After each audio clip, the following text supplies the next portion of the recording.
शांति शांति।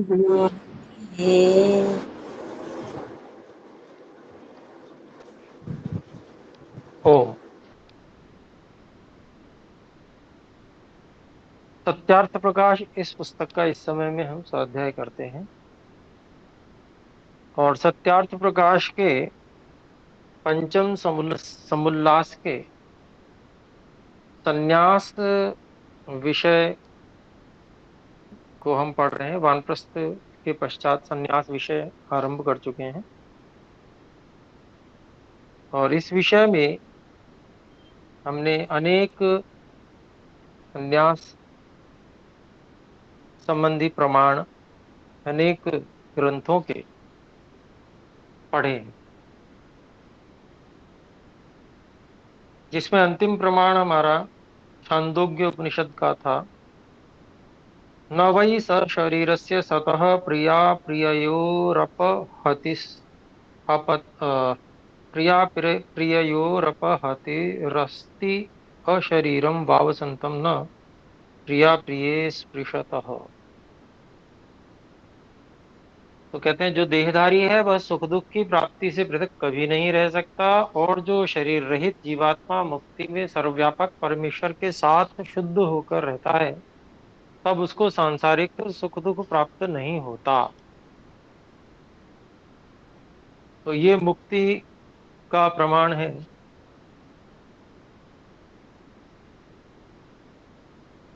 जो कि संन्यास के बाद में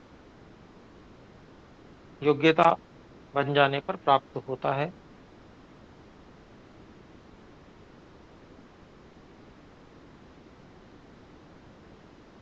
और इसके बाद में शतपथ ब्राह्मण का एक प्रमाण और दिया है। लोकैषणायाश्च वित्तैषणायाश्च पुत्रैषणायाश्चोत्थायाथ भैक्षचर्यं चरन्ति। लोक में प्रतिष्ठा व लाभ, धन से भोग व मान्य पुत्र आदि के मोह से अलग होके,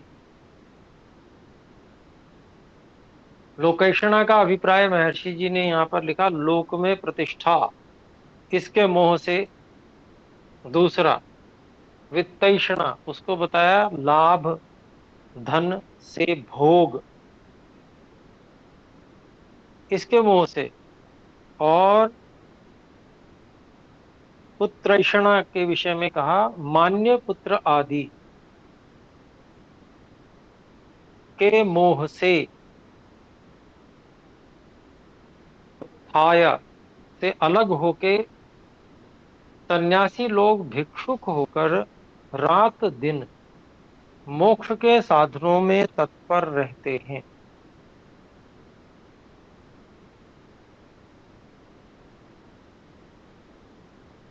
तो ये जो है सन्यासी के लिए एक अनिवार्य है। इसमें तीन बातें हैं कि किन किन से उस सन्यासी को ऊपर उठना है, उनके मोह से अलग होना है, जिसमें कि सारा संसार ही आ जाता है।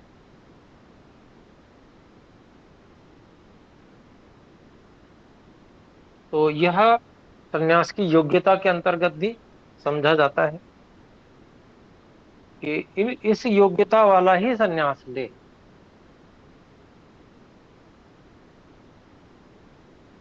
फिर इसके बाद में यजुर्वेद के ब्राह्मण में ऐसा कहा है, वैसे न्याय सूत्र में भी लिया गया है इसे। तो यहाँ पर एक वाक्य लिया है, प्राजापत्याम निरूप्येष्टि तस्याम सर्ववेदसं हुत्वा ब्राह्मणः प्रव्रजेत। ऐसे ही मनुस्मृति के और दो श्लोक यहाँ पर प्रमाण के रूप में लिए गए हैं।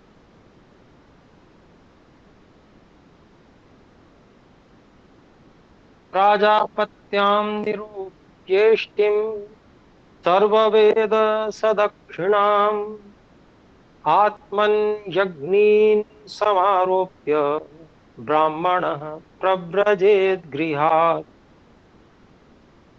यो दत्त्वा सर्वभूतेभ्यः प्रव्रजत्यभयं गृहात् तस्य तेजोमया लोका भवन्ति ब्रह्मवादिनः। तो ये जो तीन प्रमाण हैं इनका अभिप्राय यहाँ पर अब बता रहे हैं महर्षि दयानंद जी। प्रजापति अर्थात परमेश्वर की प्राप्ति के अर्थ अर्थात प्राप्ति के लिए, इष्टि अर्थात यज्ञ करके उसमें यज्ञोपवीत शिखा आदि चिन्हों को छोड़ आहवनी आदि पांच अग्नियों को प्राण, अपान, व्यान, उदान और समान इन पांच प्राणों में आरोपण करके ब्राह्मण ब्रह्मविद घर से निकलकर सन्यासी हो जावे। तो इसका अभिप्राय यही हुआ कि जब तक व्यक्ति स्थूल स्तर पर है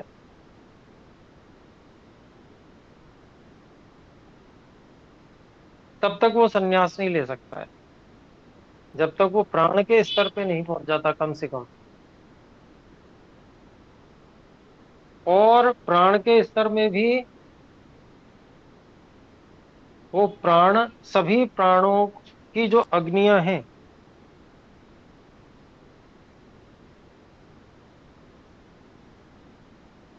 उनको उद्दीप्त कर ले, अर्थात जो बाह्य अग्नियों का सहारे की अब उसे आवश्यकता नहीं है। पांच अग्नियां जो आहवनीय आदि अग्नियां होती हैं वो गृहस्थ के लिए अनिवार्य और वानप्रस्थी के लिए भी होती हैं।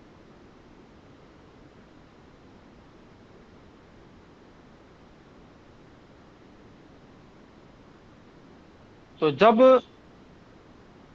व्यक्ति प्राणों को इस प्रकार से बलवान बना लेता है तो साधनों की अपेक्षा नहीं रहती, बहुत अधिक साधनों की अपेक्षा नहीं रहती, और वो प्राणों को ही एक तरह से ईंधन के रूप में प्रयोग कर सकता है। तो बाह्य अपेक्षाएं, बाह्य साधनों की आवश्यकता बहुत कम रह जाती है।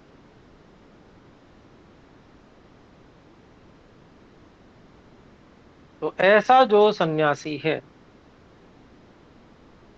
तो वो सभी अन्य चिन्हों को भी छोड़ देता है और जिनको वो प्राणों को पहचान चुका है, प्राण, अपान, व्यान, उदान और समान, जिन पर वो अब नियंत्रण कर चुका है, उन पांचों प्राणों को समझ कर, जानकर, उन पर नियंत्रण करके जो बाह्य अग्नियां हैं उनको इन पांचों में आरोपण करके ऐसा जो ब्राह्मण ब्रह्मविद है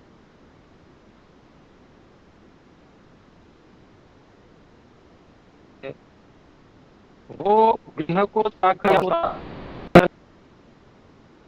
फिर आगे कहते हैं जो सब भूत प्राणी मात्र को अभयदान देकर घर से निकल के सन्यासी होता है, उस ब्रह्मवादी अर्थात परमेश्वर प्रकाशित वेदोक्त धर्म आदि विद्याओं के उपदेश करने वाले सन्यासी के लिए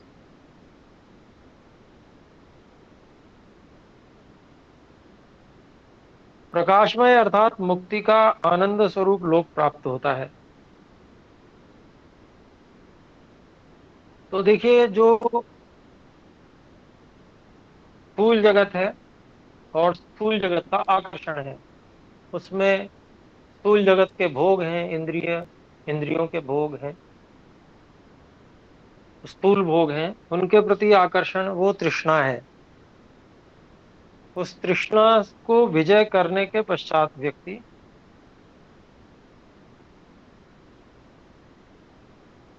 प्राणों पर विजय प्राप्त करता है और अंतःवृत्तिक बन जाता है।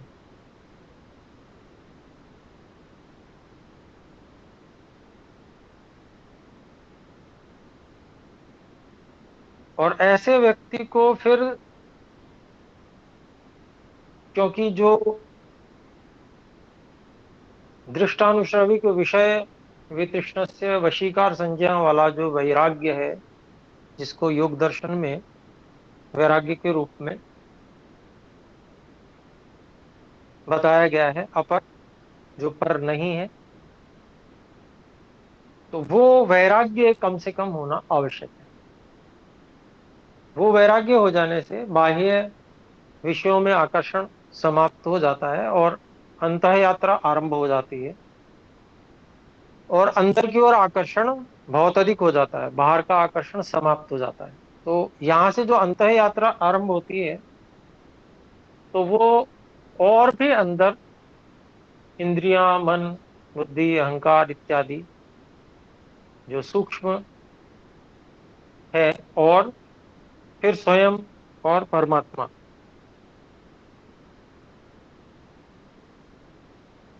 इन सूक्ष्म को क्रमशः वह प्राप्त करता है।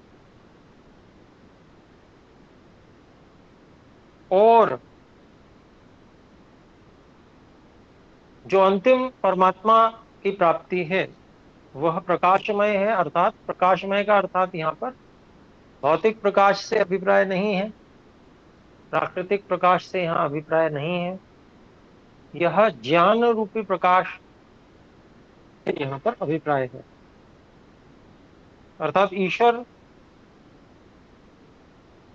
की कृपा रूपी जो प्रकाश है, ज्ञान का प्रकाश, बल का प्रकाश, आनंद का प्रकाश, ऐसा कह सकते हैं। तो ऐसा जो वह मार्ग है, वो मुक्ति का मार्ग, वो खुल जाता है,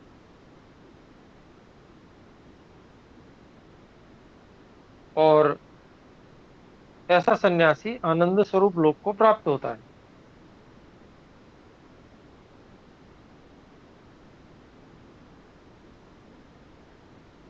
तो वहां, अर्थात जो आंतरिक अंतर्वृत्तिक होने के पश्चात जो विशेष आनंद होता है, ईश्वर की कृपा होती है,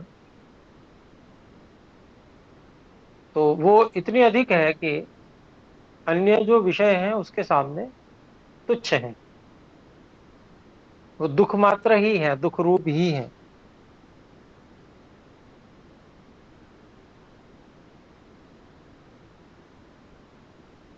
फिर यहाँ प्रश्न करते हैं, सन्यासियों का क्या धर्म है?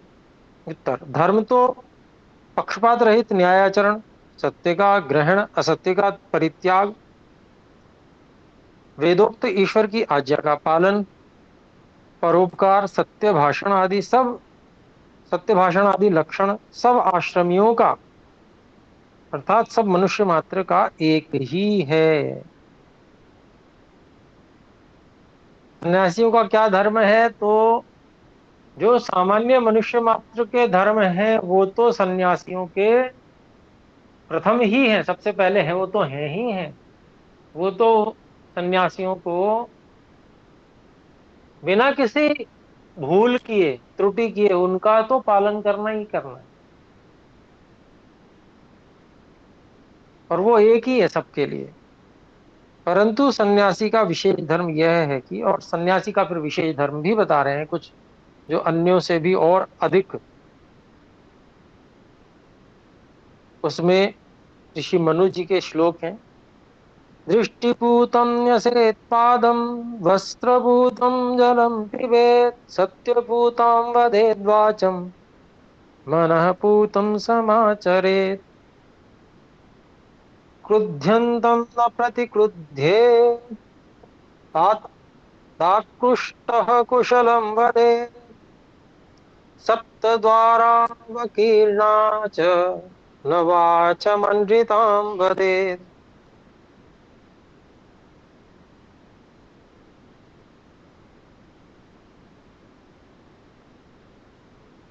अध्यात्म रतिरासीनो निरपेक्षो निरामिषः आत्मनैव सहायेन सुखार्थी विचरेदिह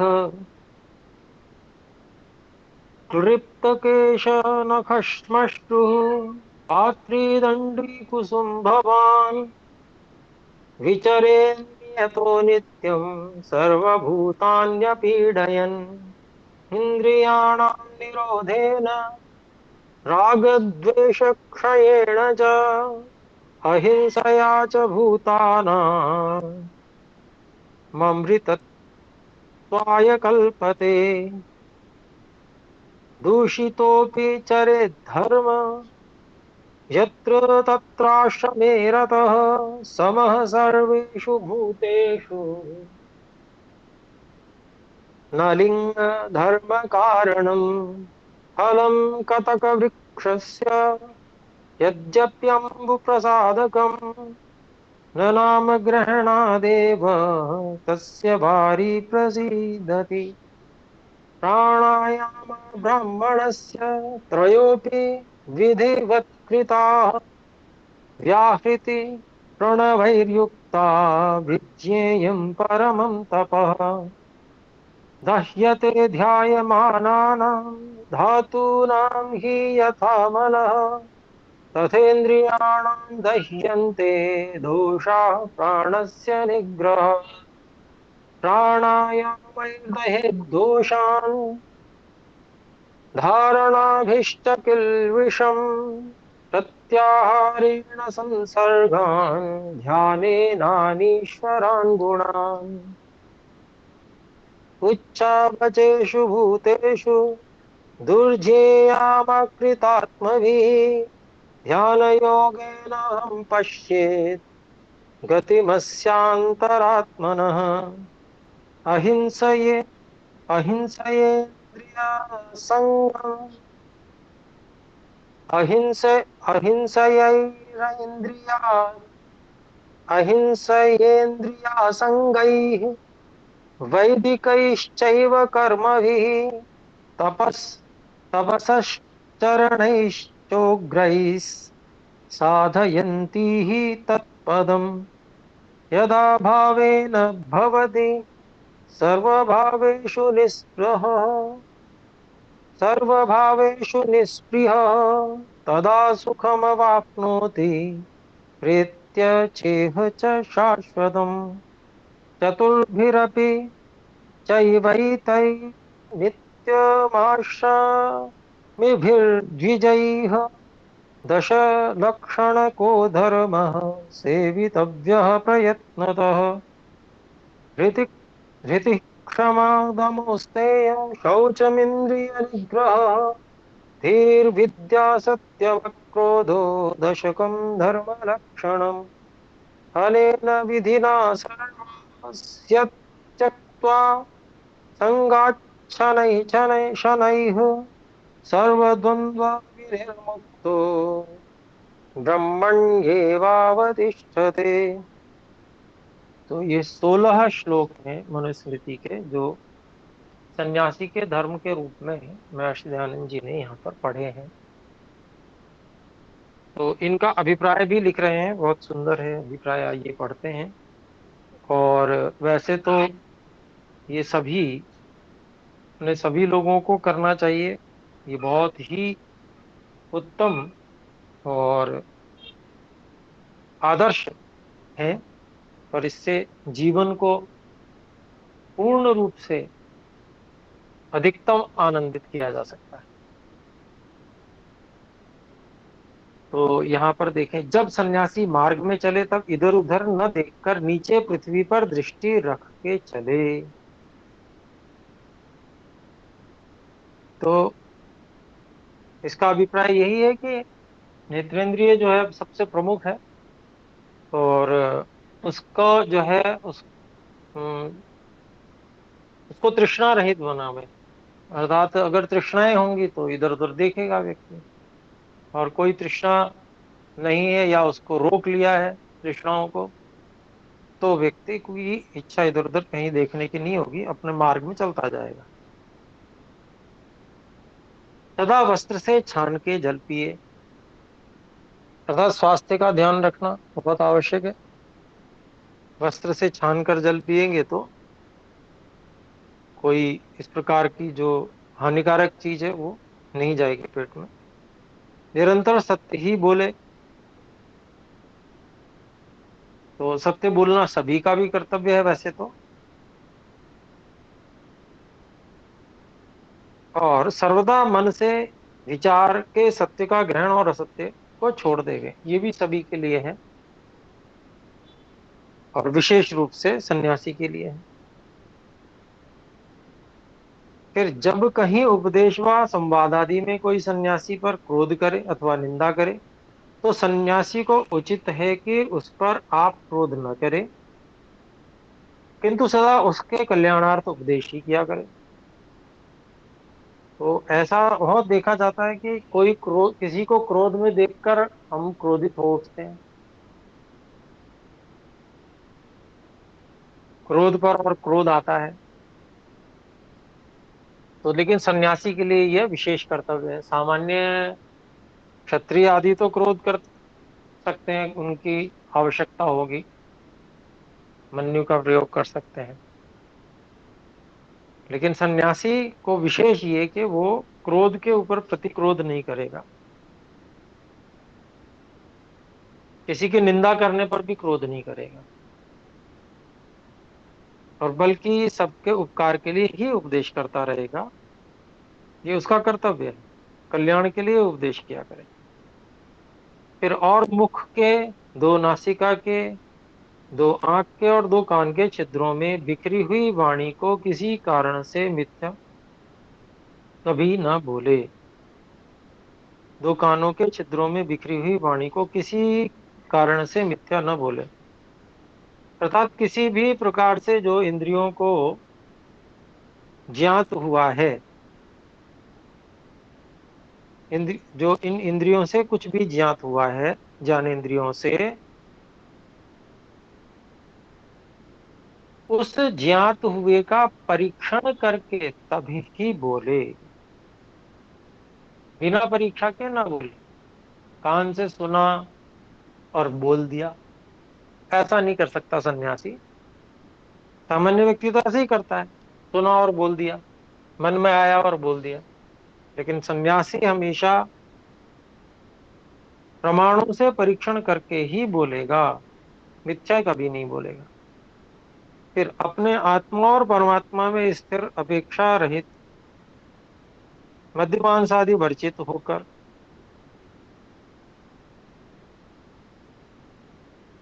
आत्मा ही के सहाय से सुखार्थी होकर, इस संसार में धर्म और विद्या के बढ़ाने में उपदेश के लिए सदा विचरता रहे। तो क्योंकि संसार में मद्य मांस भी चलता है, तो हो सकता है कोई इस प्रकार का परोस दे, तो उसको नहीं करना है, उसको नहीं खाना है। और आत्मा के सहाय से सुखार्थी होकर, अर्थात प्राणों पर नियंत्रण है जिसका, वह सब नियंत्रण में रख सकता है और आत्मा और परमात्मा में स्थिर रह सकता है। और जब वो स्वयं इस प्रकार से आनंदित रहेगा, तो वो अन्यों को भी वैसे ही धर्म और विद्या बढ़ाने का उपदेश सदा कर सकता है। तो ऐसे ही वो किया करे और सदा विचरता रहे। केश नख दाढ़ी मूछ को छेदन करवाए, सुंदर पात्र दंड और कुसुम्भ आदि से रंगे हुए वस्त्रों को ग्रहण करके निश्चित आत्मा सब भूतों को पीड़ा न देकर सर्वत्र विचरे। तो एक जो है पहचान भी बना दी, सांसारिक पहचान, कि जिससे ये पता चले कि भाई सन्यासी है। तो जब सन्यासी है ये पता चलेगा तो उसको एक अनुकूलता प्राप्त हो सकती है कि लोग उससे वैसी अपेक्षा नहीं करेंगे जैसे सांसारिक लोगों से करते हैं।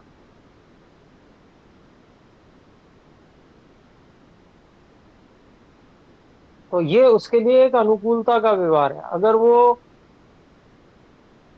वस्त्र विशेष जो उसको धारण नहीं करता है इस प्रकार के, तो उसको पहचाना नहीं जाएगा, उसको लौकिक सांसारिक व्यक्ति समझा जाएगा, तो उसको जो एक अनुकूलता प्राप्त होनी चाहिए सब लोगों से, वो नहीं मिल पाएगी, और वो उपदेश भी ठीक से नहीं कर पाएगा।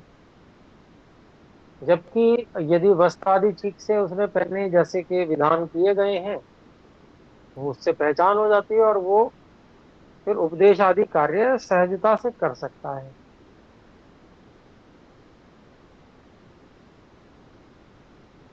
क्योंकि उसका वही कर्तव्य है।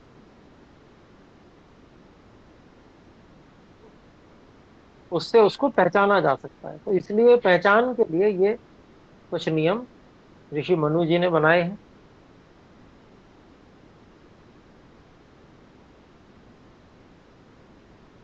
फिर है इंद्रियों को अधर्माचरण से रोक, राग द्वेष को छोड़, सब प्राणियों से निर्वैर वर्त कर, मोक्ष के लिए सामर्थ्य बढ़ाया करे।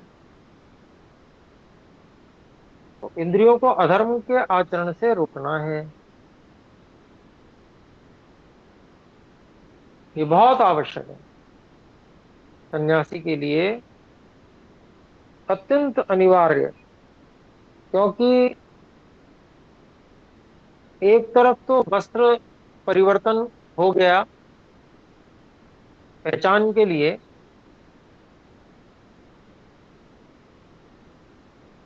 परंतु यदि वह इस प्रकार से,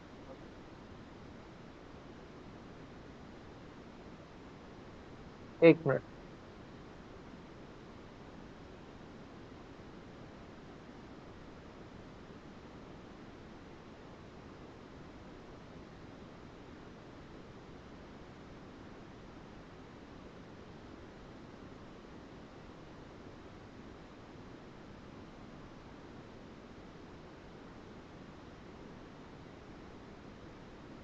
ओम, तो यहां पर हम बात कर रहे थे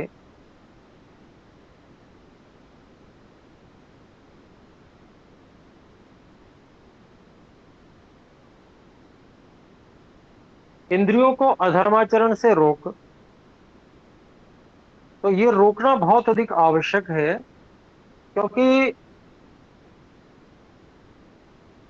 वस्त्र आदि रंग कर एक अनुकूलता प्राप्त कर ली व्यक्ति ने सामाजिक दृष्टि से, परंतु यदि इंद्रियों को अधर्माचरण से नहीं रोकता तो वो अत्यंत पाप का भागी बन जाए, क्योंकि उसने एक विशेष सुविधा भी प्राप्त की है, वस्त्रों को अलग प्रकार के वस्त्र धारण करके समाज की दृष्टि में उसने उत्तम,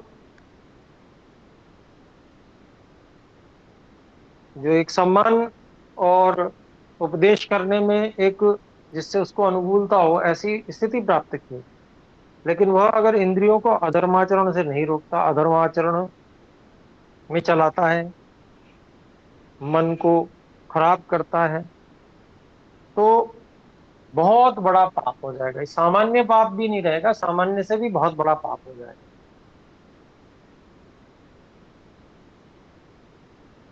फिर राग द्वेष को छोड़कर सब प्राणियों से निर्वैर बरतकर मोक्ष के लिए सामर्थ्य बढ़ाया करे, ये भी कर्तव्य विशेष है। जब स्वयं का सामर्थ्य बढ़ेगा मोक्ष के प्रति, तो वो उतना ही उसके उपदेश में और अधिक बल होगा, अर्थात वो और अधिक अच्छे से सबको समझा पाएगा। फिर आगे, कोई संसार में उसको दूषित व भूषित करे तो भी, जिस किसी आश्रम में वर्तता हुआ पुरुष अर्थात सन्यासी सब प्राणियों में पक्षपात रहित होकर स्वयं धर्मात्मा और अन्यों को धर्मात्मा करने में प्रयत्न किया करे।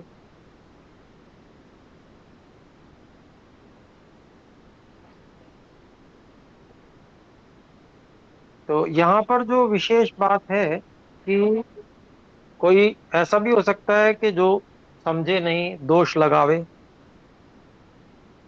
अथवा कुछ लोग ऐसे हो सकते हैं जो प्रशंसा करें। तो कैसी भी स्थिति हो, उस स्थिति में उस सन्यासी को सब प्राणियों से पक्षपात रहित होकर सबको धर्मात्मा बनाने के लिए प्रयास करना चाहिए।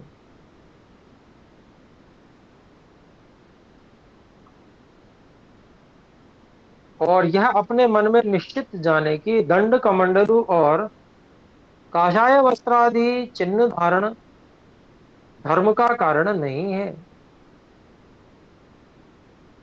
कि हमने ये कपड़े रंगे हुए पहन लिए, दंड कमंडल धारण कर लिया, इससे हम बहुत बड़ा धर्म कर रहे हैं, हम कोई पुण्य कमा रहे हैं, ऐसी बात नहीं है।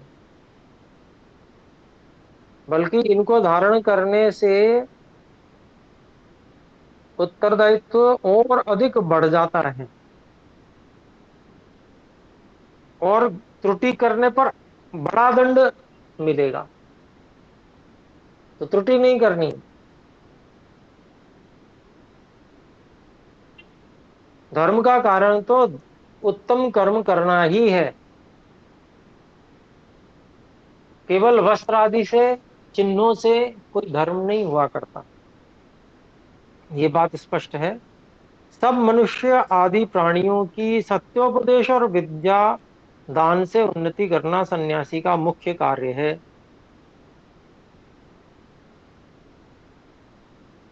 तो क्योंकि वह पूर्ण विद्वान है, इसलिए वो सत्य का उपदेश करे और सबको विद्या दान भी दे, लोगों का शंका समाधान करे सबका। फिर आगे, क्योंकि यद्यपि निर्मली वृक्ष का फल पीस के गदरे जल में डालने से जल का शोधक होता है, तदपि बिना डाले उसके नाम कथन व श्रवण मात्र से उसका जल शुद्ध नहीं हो सकता। तो ये उदाहरण दिया है कि केवल निर्मली निर्मली बोल के और पानी शुद्ध हो जाएगा, तो ऐसा कभी भी नहीं हो सकता। बल्कि उस निर्मली वृक्ष के फल को पीस कर ही जब डालते हैं, तभी जल शुद्ध होता है, गंदगी नीचे बैठ जाती है। इसीलिए ब्राह्मण अर्थात ब्रह्मविद सन्यासी को उचित है कि ओंकार पूर्वक सप्त व्याहृतियों से विधि पूर्वक प्राणायाम जितनी शक्ति हो उतने करे। तो ये अनिवार्य है, सन्यासी के लिए बहुत अनिवार्य है। सभी बाकी सबको भी करना चाहिए, लेकिन सन्यासी के लिए तो अत्यंत अनिवार्य है।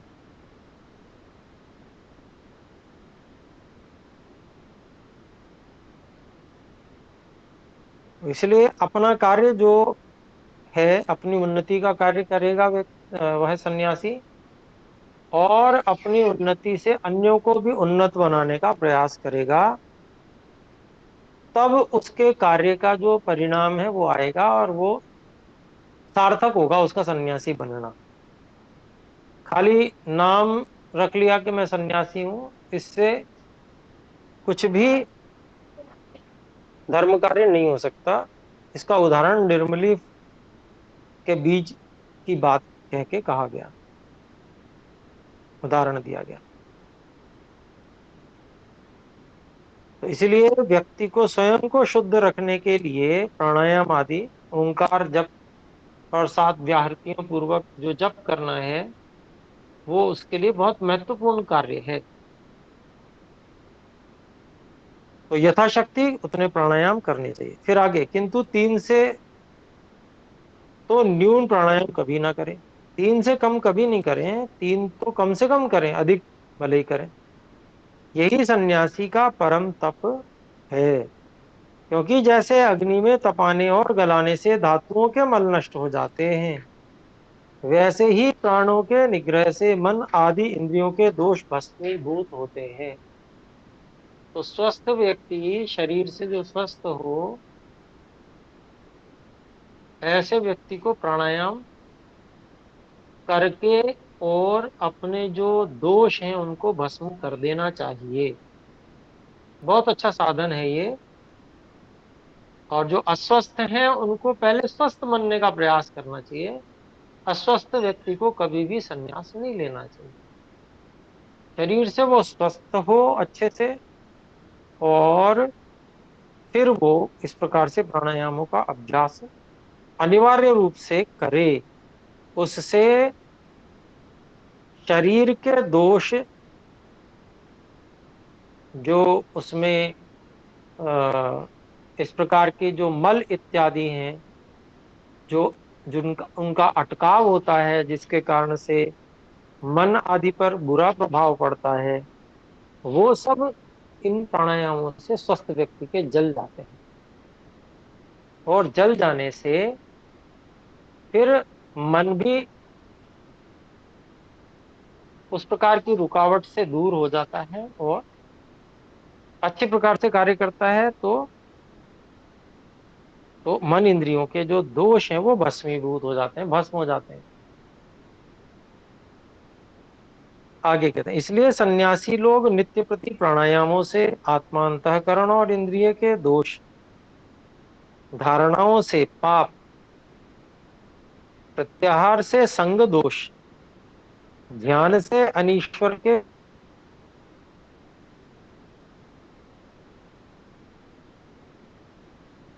गुणों तथा हर्ष, शोक और अविद्या आदि जीव दोषों को भस्मीभूत करें। तो ये विधान है सन्यासियों के लिए, और अन्य करेंगे तो उनका भी कल्याण होगा।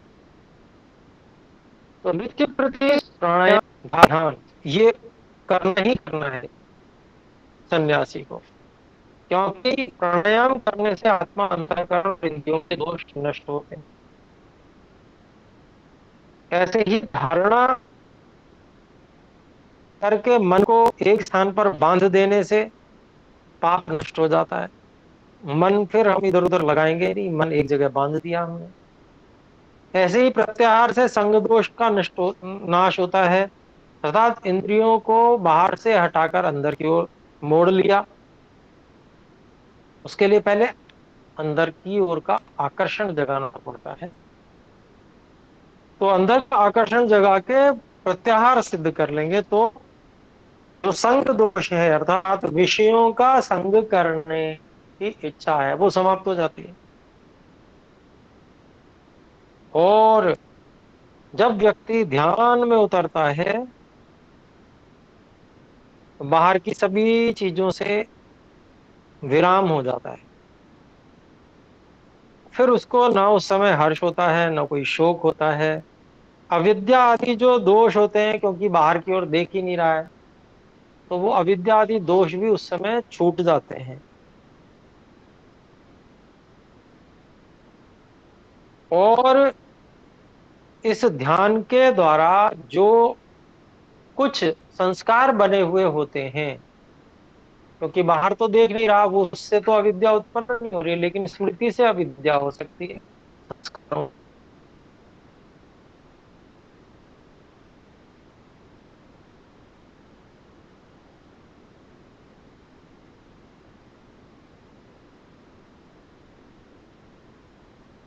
में नष्ट करता है व्यक्ति। और वो जो दोष को भस्मीभूत करता है, जीवे दोष को भस्मीभूत करता है। तो ये सन्यासी का काम है, संस्कारों को दग्धबीज करना, भस्म करना। और जो ध्यान करता है, ध्यान कर सकता है, वही ये काम कर सकता है, अन्यों के वश की बात नहीं है। बाहर संस्कारों का, कुसंस्कारों का निर्माण न हो सके, उसके लिए वैराग्य का पर्याप्त होना और बचा के रखना अपने आप को, उपदेश करना, उस उपदेश से प्रेरणा भी लेना, स्वयं भी प्रेरणा लेना। तो इस प्रकार से फिर उसका जो ध्यान करने की योग्यता बनी रहती है। और जब ध्यान करता है उस समय में जो कुसंस्कार पहले बनाए हुए हैं, उनको भी धीरे धीरे वह नष्ट करता जाता है।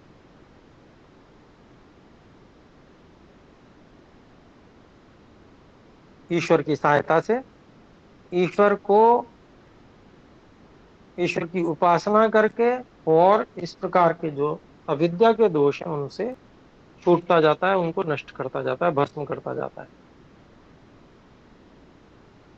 फिर कहते हैं, इसलिए सन्यासी लोग नित्य प्रति प्राणायामों से आत्मा, अंतःकरण और इंद्रियों के दोष, धारणाओं से, पाप प्रत्याहार से, संग दोष ध्यान से इन ईश्वर के गुणों अर्थात हर्ष शोक और अविद्या आदि जीव के दोषों को भस्मीभूत करें।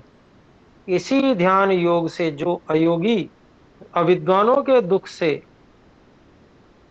जानने योग्य छोटे बड़े पदार्थों में परमात्मा की व्याप्ति और छोटे बड़े पदार्थों में परमात्मा की व्याप्ति उसको और अपने आत्मा और अंतर्यामी परमेश्वर की गति को देखे। तो सन्यासी को हर चीज से सीखना है। जो योगी नहीं है, जो अविद्वान लोग दुख पा रहे हैं, उसको देख कर भी सीखना है कि ये बेचारे कितने दुखी हैं, योगाभ्यास नहीं करते हैं। अगर मैंने भी योगाभ्यास बंद किया, प्राणायाम बंद किया, तो मैं भी ऐसा ही बन जाऊंगा, दुखी हो जाऊंगा। इसलिए मुझे ऐसा नहीं बनना है। ऐसे ही जो छोटे बड़े जितने भी पदार्थ संसार में हैं, वहां पर परमात्मा को व्यापक देखना है और उससे भी सीखना है कि हे ईश्वर, आपने सब कुछ धारण किया हुआ है और अपनी आत्मा की गति अर्थात स्वयं को जानना है और अंतर्यामी परमेश्वर की गति को जानना है कि मैं बहुत कम हूँ, बहुत छोटा हूँ, मैं बहुत अल्प सामर्थ्य वाला हूँ और ईश्वर बहुत अनंत है और सब कुछ कर सकने की क्षमता वाले हैं। ऐसे वह ज्ञान करेगा। फिर सब भूतों से निर्वैर, इंद्रियों के दुष्ट विषयों का त्याग, वेदोक्त कर्म और अत्युग्र तपश्चरण से इस संसार में मोक्ष पद को पूर्वोक्त सन्यासी ही सिद्ध कर और करा सकते हैं, अन्य नहीं।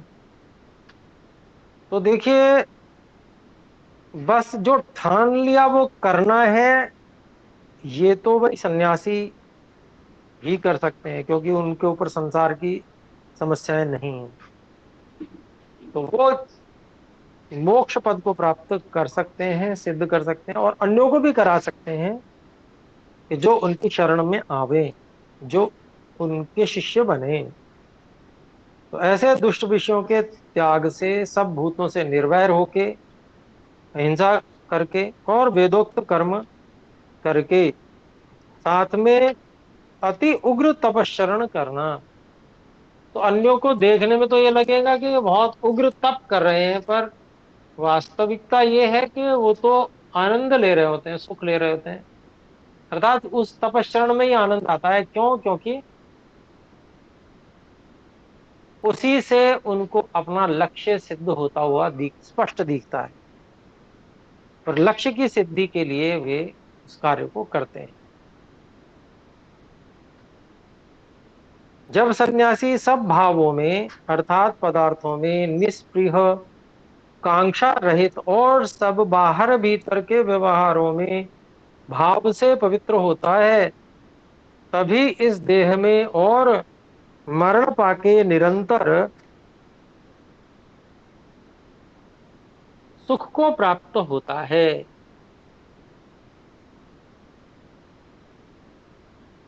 तो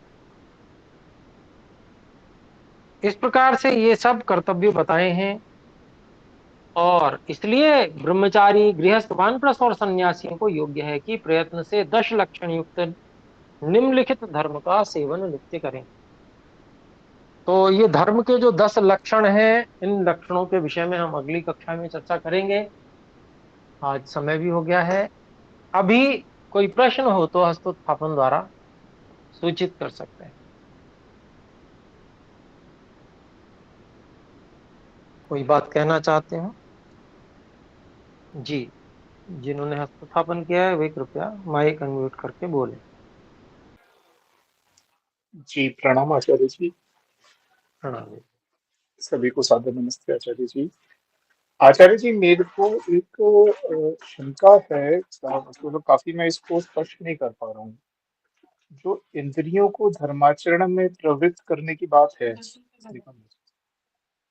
जो इंद्रियों को हम धर्माचरण अधर्माचरण में से प्रवृत्त रोकना। करने की, जी हाँ। अधर्माचरण से हटा के उन्हें धर्माचरण में प्रवृत्त करना है, तो ये मेरे को समझ नहीं आ रहा था कि इसको किस तरीके से समझा जाए।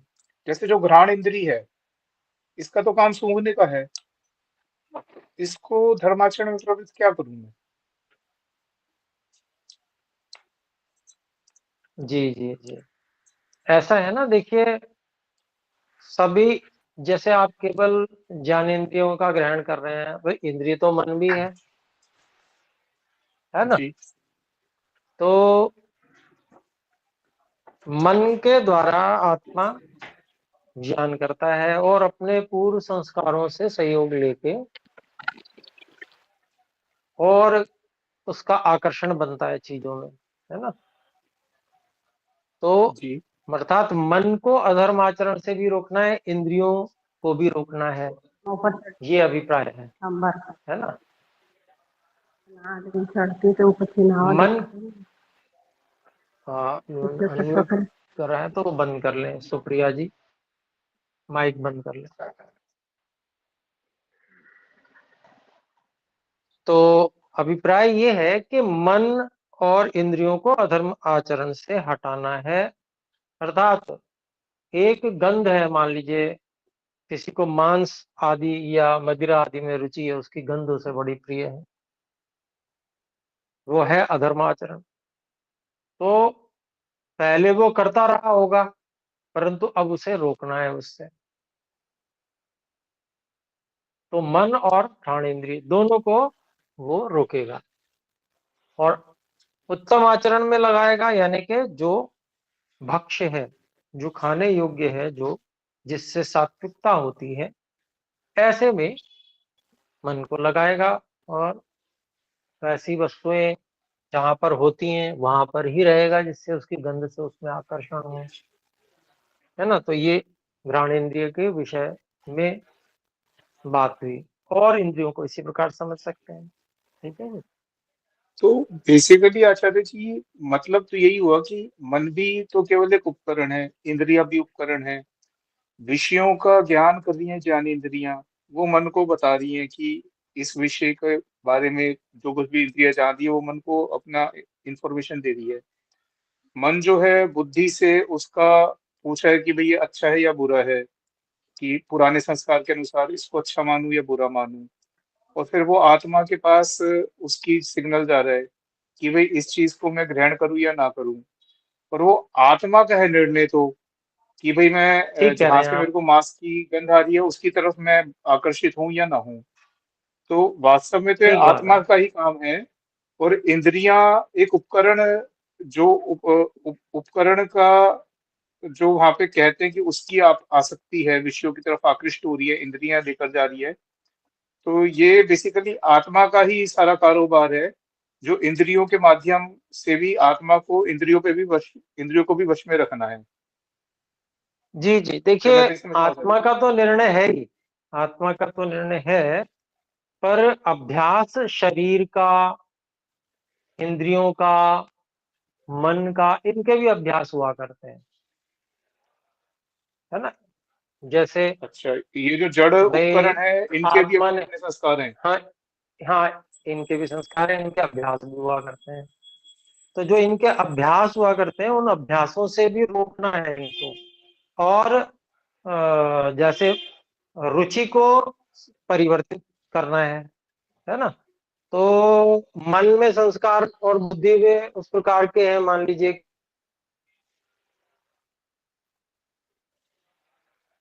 कि निर्णय कराने के लिए गति, है ना। तो अब उसको तो वृत्ति, वो आत्मा तो साधनों से ही काम ले रहा है ना। तो साधन जो है उसको गलत और प्रवृत्त करा रहे हैं, गलत अभ्यास की ओर। तो अब इसको रोकना है, तो रोकना पड़ेगा ना। तो उसके लिए ये उपदेश काम आएगा कि भाई मुझे ये कार्य करना है, ऐसे करना है। तो उसके लिए बल लगाना पड़ेगा, तप करना पड़ेगा। ये तो इसी को कह रहे हैं अधर्माचरण से रोकना। जो अपने अभ्यास, जो इंद्रिय आदि के, शरीर आदि के जो अभ्यास हैं, है ना, उन अभ्यासों पर भी नियंत्रण बनाने के लिए प्रयास करना है। ये भी तो इसमें आचार्य जी, जोड़ना एक चाहिए। चीज मेरे को आप कृपा और बताएं। इंद्रियों का तो विषयों से संग है, सारी इंद्रियों का सब विषयों से ही संग है। और जब हम ईश्वर प्राप्ति की बात करते हैं तब तो विषयों से दूर जाना है हमें, और ईश्वर की तरफ हमें अभिमुख होना है।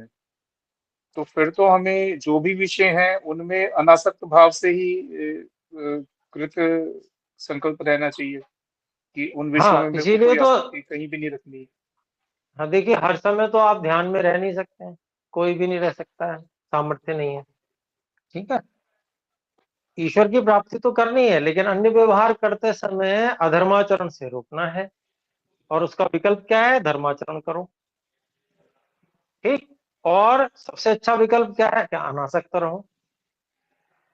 ठीक है ना? तो प्रथम विकल्प अधर्म आचरण से सीधा रोकने के लिए धर्माचरण, वो थोड़ा सरल है ना? फिर उसके बाद में जब धर्माचरण व्यक्ति करने लगे और अच्छे से करने लगे, तो फिर वो अनासक्त हो उससे, उसके लिए प्रयास करे। तो ऐसे क्रम से है। ठीक है जी, जी आचार्य जी, धन्यवाद। धन्यवाद जी। तो और कोई तो हाथ खड़ा नहीं है, तो अभी फिर विराम करते हैं। आइए मिलकर एक बार ओम का उच्चारण करें। ओम।